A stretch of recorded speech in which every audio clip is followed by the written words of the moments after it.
Hi, I'm Charlie Frost, and on today's episode of the 24MX workshop, I'll be showing you how to install a rear sprocket. Stay tuned.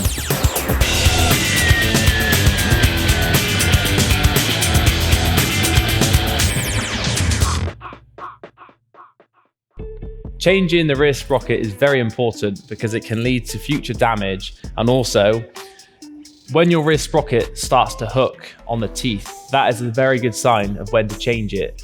Now, normally the front and rear sprocket we change at the same time, but sometimes if the front sprocket is still good condition, you can get away with just changing the rear sprocket by itself. Now, I'm going to demonstrate every single step in how to remove and replace the rear sprocket, starting from removing the bolts here. Now, we have got a new pack of bolts with the 20MX rear sprocket. Now, in these bolts, you can see that they've already got the red thread lock on the bolt. So that means that we won't need to put any thread lock on the bolts. But if you're going to reuse the old bolts, then I highly suggest using thread lock on them just to make sure the bolts are nice and tight. But like I said, we've got a brand new pack of bolts to use with the sprocket. So without further ado, we're going to remove the rear wheel from the bike.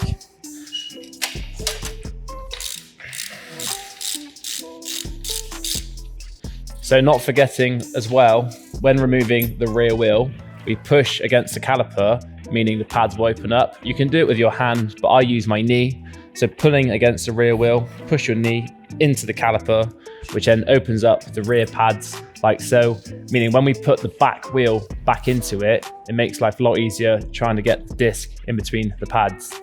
So remove the spindle, take the chain off the sprocket, spindle out, same again, we'll locate that in the foot peg so we don't lose it. And then first job will be to remove all of the old nuts. So by doing that, we'll need a torque wrench and also a 13mm spanner. You can do this in many different ways. I do it by being stood up and putting the wheel between my legs. It just saves the wheel from moving around. What we're going to do is just slacken off all the bolts.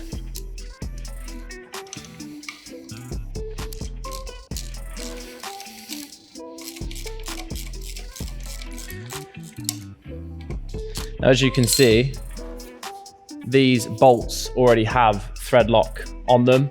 So if you're going to reuse these bolts, I do suggest getting a wire brush or some grease detergent and just removing all the old thread lock before you put the new stuff on. But like I said, we've got new bolts, so that doesn't matter. But if you're going to reuse the bolts, I do suggest giving them a good clean off before you use them again.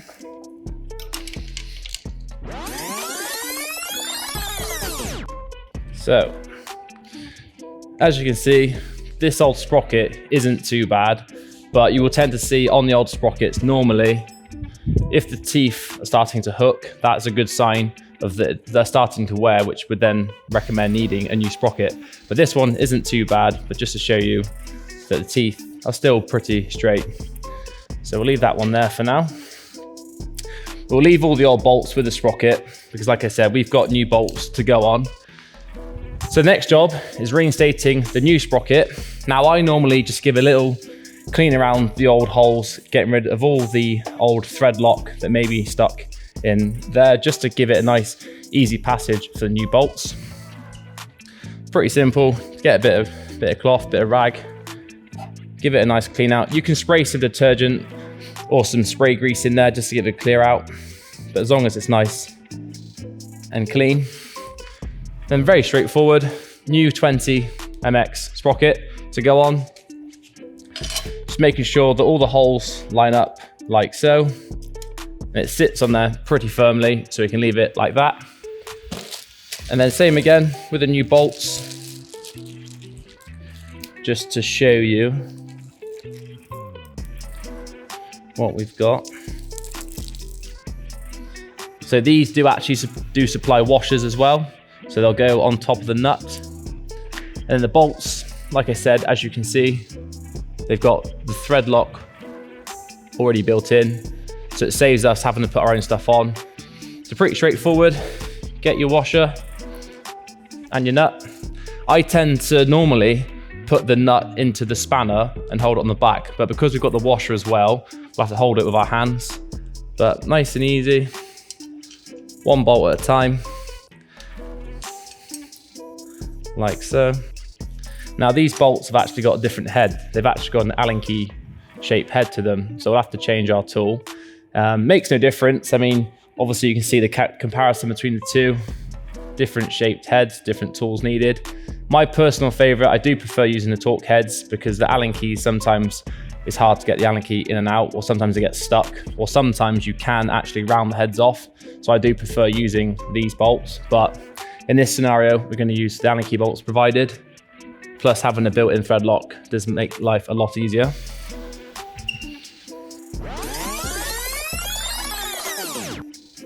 So they're now all finger tight, making sure the sprocket is nice and firm and sat onto the hub nice and square.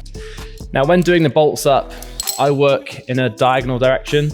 So I normally do top, bottom, and then crisscross. That just spreads out the sprocket when you're tightening it. Because if you do it one, it doesn't really matter, to be fair. You can do it either way, but I've always done it opposite, like so. So I'll start at the top one here.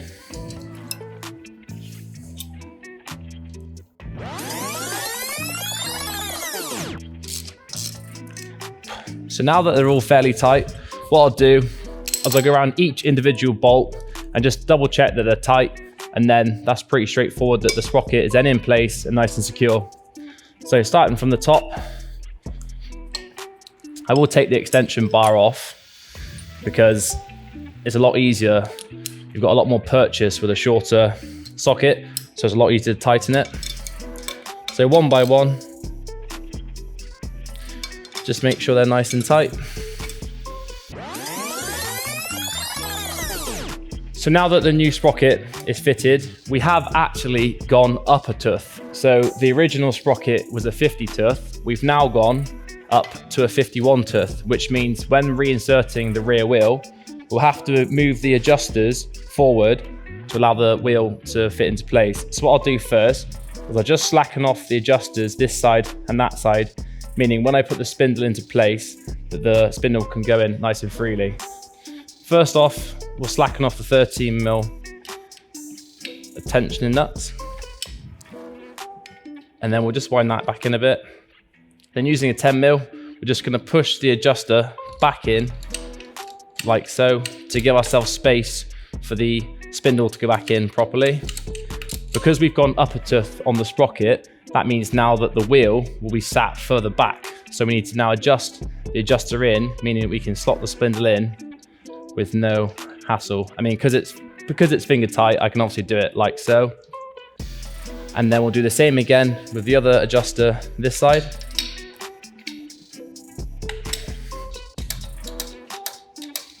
So now that both sides of the adjusters are wound back in, that means now we can put the wheel back into place and slide the spindle back in without causing it to catch on the adjuster. So, grabbing our spindle, making sure the chain is up out of the way so it doesn't get caught on the wheel when we put it back in. Slide the wheel back in, get the disc in between the pads, nice and freely, spindle back through, making sure it lines up both sides, and then chain onto sprocket. And as you can see, when I pull the wheel back now, we've now got the space in between there to put the spindle back in. What that will mean now is that because we've put a new sprocket on with the bigger teeth, we'll have to do the chain adjustment because, as you can see, the chain is very slack. So when we do the wheel nut back up, I'll then do the chain adjustment. My personal preference on chain adjustment is 3 fingers. As you can see where the chain slider ends, I always put my 3 fingers inside there, 3 fingers underneath. Now, as you can see, we've got a lot of movement there. But if you do a little bit of movement, that's what I call as the good adjustment. So I'll do the wheel nut back up first, and we'll do the chain adjustment, and we'll see how slack it really is. So we're just going to do the wheel nut up finger tight for now. We don't need to do it tight just yet because we need to adjust the chain with the adjusters. So we'll do that finger tight, but always pump in the back brake first, so don't forget to do it when we ride off. So now the last job is do the chain adjustment. So using the 10mm and the 13mm spanner, like I said, we want to make sure that chain isn't too slack. So we're just gonna tighten the chain adjuster like so. As you can see, as I'm tightening it, the chain gets tighter, like so. Now, when doing the chain adjustment, you can see the little marks on the swing arm. Now, we've got the lines on the spindle adjuster here, and also the two little grooves on the swing arm, which indicate where to go. Now, it's vice versa on the other side. So it's identical to the other side. So you want to make sure that whatever is reading on here is the same on the other side. That means that the wheel is straight in the swing arm. If you were to not pay attention to these and you just did it either way you want, the wheel would be sat on an angle, meaning that sometimes the chain could derail when riding. So as long as whatever you've got on this side matches the other side and the chain is nice and tight, then you'll be fine. So just quickly, we've got the first line sort of halfway through the first groove. Just making sure same the other side. So first line halfway through the first groove. First line halfway through the first groove. Now, as you can see, that's 3 fingers and it's pretty tight. So that's pretty good, I'd say. If I was to put 3 fingers and had a lot of slack, then I'd be tightening up a bit more. But that's 3 fingers and there's not much movement there. So I'm pretty happy with that. So what I'll do now is the usual trick, spanner in the sprocket, pull the wheel back. So by doing that, it pulls the adjusters forward, so there's no gap in there. Using the 32mm socket. Now we're going to do the wheel up nice and tight, like so. Remove the spanner, give the wheel nut one last click. And then not forgetting, lastly, making sure these two are done back up. So your 10mm and your 13mm. Going to use the 10mm to hold the adjuster in place, doing the nut back up like so, making sure they're both tight. Then also same again the other side, like so. So now the wheel is tight, we've bled the back brake, so the back brake now works, and also new sprocket installed, and the chain is a good tension. It's not too slack, it's not too tight. If you were to do the chain too tight, you do risk snapping it. But also, if you do the chain too loose, you do risk the chain coming off the sprockets. So we've got new rear sprocket and a new front sprocket. But like I said, because the chain's not too bad condition, you can get a few more rides out of it, and then we'll change the chain in a future episode. Just to summarize on what we've gone through, I've shown you indication of when it's time to change the rear sprocket.